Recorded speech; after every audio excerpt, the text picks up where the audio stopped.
Elle dit la gloire est bannie d'Israël, car l'arche de Dieu est prise. 1 Samuel 4, 22. Lorsque Salomon eut achevé de prier, le feu descendit du ciel et consuma l'holocauste et les sacrifices. Et la gloire de l'Éternel remplit la maison. 2 Chroniques 7, 1. Le Seigneur veut se servir de nous pour amener sa gloire au milieu de son peuple.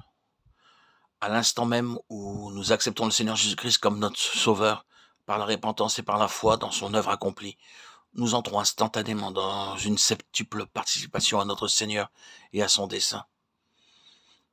Non seulement il nous pardonne nos péchés, quoiqu'ils soient très nombreux, mais en même temps, il nous introduit dans une collaboration et une participation éternelle avec lui-même.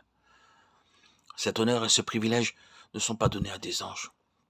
Bien que les anges soient des êtres puissants, des êtres rayonnants et glorieux, accomplissant toujours la volonté et le plaisir de Dieu, néanmoins, ils restent et demeurent pour toujours des esprits subalternes, des esprits serviteurs.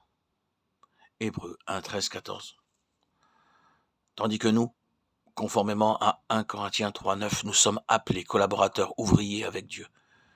C'est en effet un grand mystère que nous, êtres humains, pleins de faiblesses, nous puissions être des collaborateurs, des ouvriers avec Dieu, associés à un dessein si grand et si élevé. Mais c'est par la foi que nous acceptons et recevons ce grand honneur d'être ses collaborateurs.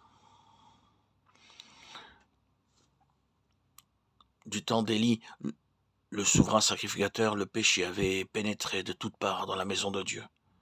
En ces jours-là, la parole de Dieu était devenue très rare et les visions étaient peu fréquentes. Très peu de gens connaissaient la voix de Dieu, les chemins de Dieu ou la parole de Dieu. Les fils du sacrificateur eux-mêmes pratiquaient des choses horribles et iniques. Ils usaient de violence pour s'approprier les choses qui étaient destinées à être présentées en sacrifice à Dieu. Pour cette même raison, l'arche de l'Alliance avait été prise et enlevée du milieu d'Israël, et la gloire s'en était allée. De nos jours, nous pouvons constater le même état de choses, les mêmes conditions prévalent en général dans le peuple de Dieu.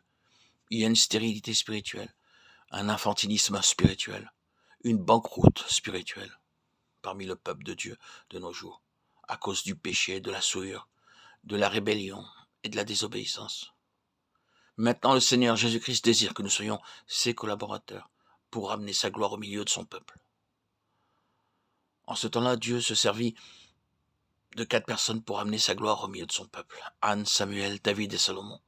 Ces 4 personnes représentent 4 vases, 4 instruments dont Dieu peut se servir efficacement pour amener sa gloire. Ces 4 personnes représentent aussi 4 grands principes qui doivent être accomplis afin que le dessein de Dieu soit exécuté. Par Anne, nous apprenons comment prier pour connaître la volonté de Dieu et pour satisfaire le besoin même de Dieu, étant, dans ce sens-là, ses collaborateurs. Par Samuel, le Seigneur nous montre comment nous pouvons devenir sa bouche, ses porte-paroles, et connaître et entendre sa voix pour lui obéir implicitement. Par l'exemple de Samuel, nous apprenons aussi à ne pas être gouvernés par les circonstances extérieures, par les apparences, mais par les réalités intérieures.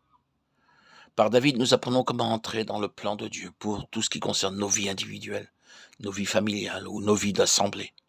Enfin, par l'exemple de Salomon, nous apprenons comment servir Dieu dans une parfaite paix, une parfaite obéissance et une entière soumission.